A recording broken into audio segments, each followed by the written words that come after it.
Bunty murder case, दिन दहाड़े अपहरण और हत्या, पटना पुलिस की हो रही है थू थू। नमस्कार, आप देख रहे हैं सिटी पोस्ट लाइव। मैं हूं सृष्टि राज। पटना के बंटी यादव हत्याकांड में पुलिस और मृतक के परिवार की ओर से घटना को लेकर अलग अलग थ्योरी सामने आई।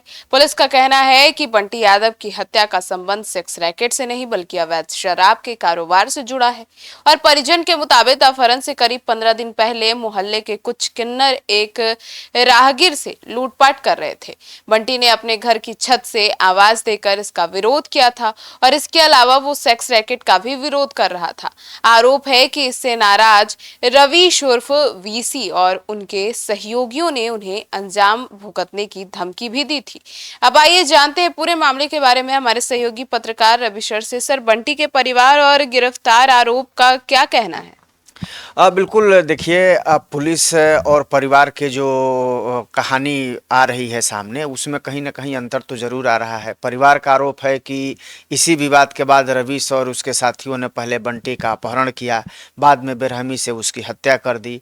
बंटी यादव मर्डर केस में पुलिस रोहित, बजरंगी और ऑटो चालक रवि उर्फ चंदू समेत अब तक 5 आरोपी को गिरफ्तार कर ली है। अब गिरफ्तारी से पहले एक आरोपी रोहित ने अपने कबूलनामे में पुलिस को बताया था कि शराब पीने के बाद झगड़ा शुरू हुआ था। शंकर, सूरज, अजीत, रवीश उर्फ बीसी जिसको कहा जा रहा है, ये सबों ने मिलकर बंटी को दौड़ाते धमकाते स्टेशन की चाय वाली दुकान के आगे ले गए। फिर वहां से झगड़ा हुआ, वो लोग बंटी से लड़ाई कर रहे थे। इस दौरान रवीश किसी किन्नर को मैसेज कर रहा था मोबाइल से। कुछ दिन पहले किन्नर को लेकर भी विवाद हुआ था, ऐसी उसने पुलिस को जानकारी दी है और उसी किन्नर को लेकर लड़ाई शुरू भी हुई थी और वो लोग बंटी को चाय दुकान से ढकेलते हुए, धक्का देते हुए टाटा पार्क के पास ले गए।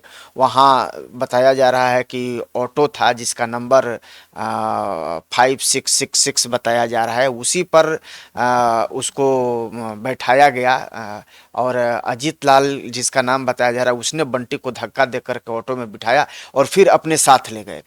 तो इसके सीसीटीवी फुटेज भी सामने आए थे पुलिस के पास कि किस तरीके से उसके साथ मारपीट की जा रही है, उसको धक्का लेकर दे करके ले जाया जा रहा है। लेकिन अब पुलिस ने उसमें 5 लोगों की गिरफ्तारी भी कर ली है। पहले तो कुछ ही लोगों की गिरफ्तारी हुई थी, फिर कुछ गिरफ्तारियां हुई हैं कल। तो अब जो बयान जो पकड़े गए लोग हैं, उनके जो बयान आ रहे हैं, उससे अब कहीं न कहीं जो पूरी थ्योरी जो है ना, उसमें अब काफ़ी चीज़ें रहस्यमय ढंग से चीज़ें सामने आ रही हैं। जी सर, पुलिस का कहना है कि अब इस पूरे मामले में जो है वो शराब की तस्करी में वो हिस्सा मांग रहा था, इसलिए ये वारदात हुई। अब बिल्कुल देखिए, पहले तो मामला था कि सेक्स रैकेट का विरोध कर रहा था और इसीलिए कुछ लोगों के नज़र में चढ़ा हुआ था, जो लोग इस तरह के धंधे को फलने फूलने का मौका दे रहे थे या फिर जो इस धंधे में संलिप्त थे। लेकिन अब जब गिरफ्तारियां हुई हैं इस मामले में, तो जो आरोपी पकड़े गए हैं उनके बयान के आधार पर अब पुलिस का ये कहना है कि अब इस पूरे मामले की जो थ्योरी है ना, वो बदलती हुई दिखाई दे रही है। ठीक है, सेक्स रैकेट का तो विरोध कर ही रहा था बंटी, लेकिन इसमें उसकी हत्या के पीछे एक शराब का भी एंगल अब सामने आ रहा है। पुलिस की थ्योरी के मुताबिक इस घटना को सेक्स रैकेट में अंजाम नहीं दिया गया है।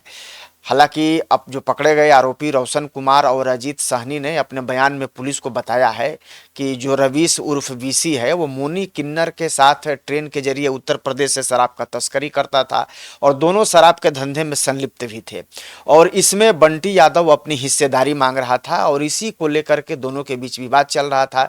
इसी विवाद को लेकर के शंकर कुमार, रोशन कुमार, रोहित कुमार, सोनू और मोनी किन्नर जिसका नाम आ रहा है और वीसी, सूरज, बजरंगी कुमार, रवि कुमार ने मिलकर के ये साजिश रची और बंटी का अपहरण किया। उसके बाद उसके साथ मारपीट की और हत्या कर दी। अब शव को अथमलगोला थाना इलाके के मोकामा 4 लेन के बगल में एक खेत में बालू से ढक दिया गया था। आपको पता ही है कि उसका शव 6 दिन के बाद वहाँ से बरामद किया गया था।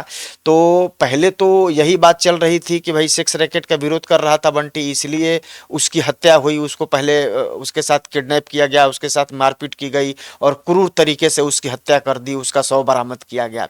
काफ़ी हो हंगामा भी हुआ, पुलिस पर कई तरह के आरोप भी लगे, पुलिस की थू-थू भी हुई।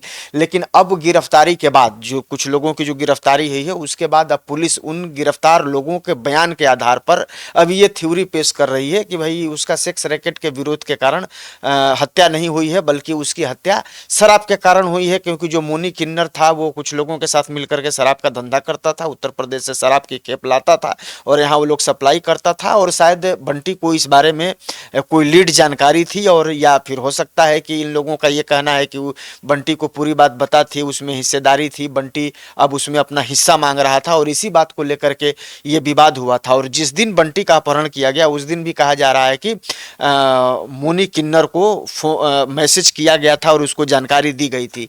तो अब पुलिस इस पूरे मामले में थ्योरी को बदल रही है, लेकिन अब सच्चाई तो पुलिस को ही बताना है कि आखिर पूरा क्या है। क्योंकि अगर बंटी जिंदा रहता तो वो सच्चाई बताता कि पूरी कहानी क्या थी। लेकिन अभी तक तो थ्योरी यही सबके सामने है कि भाई सेक्स रैकेट का विरोध कर रहा था इसलिए उसकी हत्या हुई। लेकिन अब पुलिस जो है गिरफ्तार लोगों के बयानों के हवाला दे रही है और ये कह रही है कि भाई नहीं, अब उसकी जो हत्या है सेक्स रैकेट के चलते नहीं, शराब तस्करी में हिस्सेदारी मांगने के चलती हुई है। तो पुलिस तो कुछ लोगों को गिरफ्तार की है और भी पुलिस जांच को आगे बढ़ा रही है। अब देखिए क्या क्या कुछ खुल करके सामने आता है। लेकिन परिवार और पुलिस के बयान के थ्योरी में अंतर यहाँ जरूर दिखाई दे रहा है। सर, तो मतलब पुलिस ये ही खुलासा करने की कोशिश कर रही है कि इसके पीछे कारण क्या है? बिल्कुल, देखिए कोतवाली थानेदार अजय कुमार के नेतृत्व में 4 अलग अलग एसआईटी टीम का गठन किया गया है, जिसमें अनुसंधान कार्य टीम है जो पूरे मामले का अनुसंधान करेगी कि इसमें कैसे क्या हुआ शुरू से लेकर अंत तक। टेक्निकल इन्वेस्टिगेशन टीम भी है, कैमरा देखने के लिए ये टीम बनाई गई है जो आसपास के सराउंडिंग एरिया के सीसीटीवी कैमरों को खंगालेगी और उससे साक्ष्य जुटाने की कोशिश करेगी। और टेक्निकल इन्वेस्टिगेशन सीडीआर की जो टीम है जो मोबाइल टावर का लोकेशन भी देखेगी, टावर डाटा डंप देखेगी कि किन किन जो भी आरोपी पकड़े गए हैं उनकी किन के साथ बातचीत हुई है, लोग किन के संपर्क में थे और ये लोग जो बयान दे रहे हैं क्या वो बयान इन चीज़ों से वैरी करता है या नहीं करता है, तो इसकी सत्यापन की जाएगी। उसके अलावा जो आईपीडीआर जो सोशल मीडिया प्लेटफॉर्म विश्लेषण के लिए जो टीम है वो भी तैयार की गई है जो इस छापेमारी में शामिल है। तो अब जो पुलिस है अपने तमाम विंग के जरिए वो साक्ष्य जुटाने की कोशिश कर रही है और सत्यापन कर रही है कि रियल में आखिर कहानी क्या हुई है। क्योंकि पहले तो ये बात सामने थी कि सेक्स रैकेट में हत्या हुई, फिर जो आरोपी पकड़े गए वो कह रहे हैं कि नहीं भाई शराब में हिस्सेदारी बंटी मांग रहा था इसलिए उसकी हत्या हुई। लेकिन बात ये सत्य है या इसमें कुछ और एंगल है, अब इसको पुलिस अपने साक्ष्य के आधार पर खंगाल रही है, उसका सत्यापन कर रही है। और आप जान लीजिए कि इस मामले में अब तक रोहित कुमार, बजरंगी कुमार, रवि कुमार, रोशन कुमार, अजीत कुमार समेत कुल 5 लोगों को अरेस्ट किया गया है और इनसे अभी भी पूछताछ चल रही है। अब पुलिस इनसे पूछताछ में और क्या क्या पुलिस के सामने आए हैं, हो सकता है कि पुलिस आगे चल करके इस मामले में और भी कुछ खुलासा करे। सर, तो अगर किडनैपिंग की बात करें तो कब और कैसे पटना जंक्शन से वो किडनैप हो गया? देखिए आपको पता है 6 जुलाई को बंटी का पटना जंक्शन के पास स्थित टाटा पार्क के समीप से अपहरण कर लिया गया था और अपहरण के 5 दिन बाद ही यानी कि छठे दिन 11 जुलाई को उसका जो शव था वो पटना से करीब 60 किलोमीटर दूर अथमल गोला इलाके में उसका शव बरामद हुआ गया था। जो उसका शव था वो बेहद ही खराब हालत में थी, चिंताजनक हालत में थी। चेहरा बुरी तरह से कुचला हुआ था जिसमें आँख और नाक की पहचान करना भी मुश्किल हो गया था। बायां हाथ सुरक्षित था लेकिन दाहिने हाथ की केवल हड्डियां बची थीं और पूरे शरीर पर चोट के गहरे निशान भी पाए गए थे और शव धीरे धीरे गलना भी शुरू हो गया था। और रिपोर्ट के मुताबिक शरीर पर ईंट पत्थर जैसे भारी चीज़ों से वार किया गया था, यानी कि क्रूरतम तरीके से उसकी हत्या की गई है और उसके चेहरे को भी और हाथ को कुचला गया है। और बंटी के दाएं हाथ पर जो टैटू था तो मर्डर के बाद बदमाशों ने उस टैटू को नुकीले चीज से गोदकर हटाने की कोशिश की है। ये इसलिए की है कि उस टैटू से कहीं उसकी पहचान न हो जाए। तो साक्ष्य छुपाने के लिए इन बदमाशों ने इस तरह का हथकंडा अपनाया है।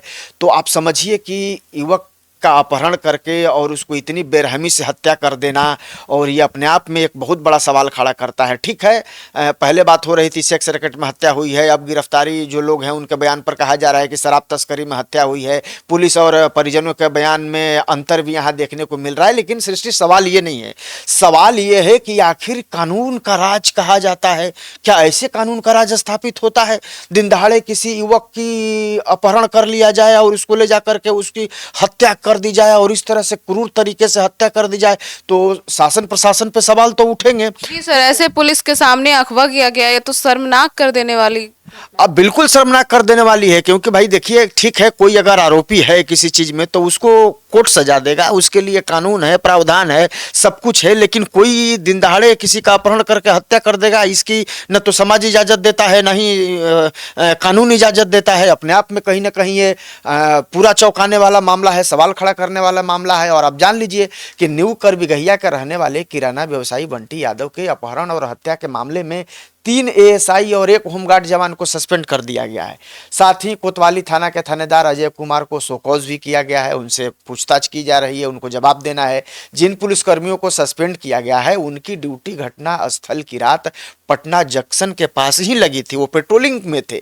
और पटना जंक्शन के आसपास 24 घंटे पुलिस की ड्यूटी रहती है, बाकी के व्यस्ततम इलाका है और कोतवाली थाना वहाँ से काफ़ी नज़दीक भी है।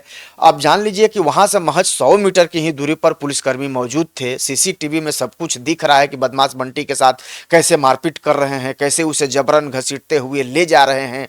और उसके बाद भी पुलिस ने इसमें तत्परता नहीं दिखाई, कोई कार्रवाई नहीं की। ठीक है, बाद में पुलिस ने इसमें एक्शन लिया है, ऐसे लापरवाह पुलिसकर्मियों को सस्पेंड किया गया है और उनसे शो कॉज भी किया गया है, जवाब तलब किया गया है। लेकिन ये करने से क्या है, जो जिसकी जान चली गई है वो वापस आ जाएगा क्या? ऐसा नहीं होता है। तो पुलिस को ये सोचना होगा कि हम घटना होने के बाद ही एक्टिव क्यों होते हैं और केवल गिरफ्तारी करके अपनी वाहवाही लूट लेना और ये कह देना कि हमने इसमें कार्रवाई की है, और ये कहीं ना कहीं ये तर्क संगत और न्याय संगत भी नहीं है। पुलिस को अपने तंत्र को इस तरीके से मजबूत करना होगा कि अपराध को होने से पहले रोकना होगा, और अपराध की अगर सूचना मिलती है या कोई भी पीड़ित अगर किसी बात को लेकर के पुलिस को सूचित करता है तो अनुसंधान तो बाद में चलता रहेगा, पुलिस को त्वरित कार्रवाई करना चाहिए, तभी जाकर के इस तरह के अपराध पर लगाम लगेगा और इस तरह की घटनाओं को रोका जा सकता है। और निश्चित तौर पर पुलिस भले ही अपनी जो भी थ्योरी पेश कर ले कि शराब के कारण हत्या हुई या सेक्स रैकेट के कारण हत्या हुई, जो भी हुई, हत्या नहीं होनी चाहिए थी। और जिस तरीके से हत्या हुई ये भी शर्मसार करने वाली है, और कहीं ना कहीं ये पुलिस की कार्यशैली पर सवाल उठा रही है। पुलिस अब चाहे जो भी थ्योरी पेश करे। तो सुना आपने, तो बंटी के परिजन का भी कहना है कि जिस दिन उसे अगवा किया गया उसी दिन या उसके कुछ घंटे बाद ही उसकी हत्या कर दी गई थी। अब परिवार के लोग पुलिस से मदद की गुहार लगाते रहे, लेकिन पुलिस जिंदा बंटी को नहीं ढूंढ पाई। अब सवाल उठ रहा है कि क्या पटना में जंगल राज है, जहां से दिन दहाड़े किसी भी किडनैपिंग को अंजाम दिया जा सकता है? क्या पटना पुलिस अपहरणकर्ताओं को पकड़ने में सक्षम नहीं है, या फिर उनसे जानबूझकर मरने के लिए छोड़ दिया जाता है? अब पुलिस प्रशासन पर ही सवाल उठ रहा है और अब देखना होगा कि क्या कुछ होता है और क्या पुलिस अपनी कार्य से इन तमाम सवालों के जवाब दे पाएगी। आपकी क्या राय है, जरूर बताइएगा। धन्यवाद।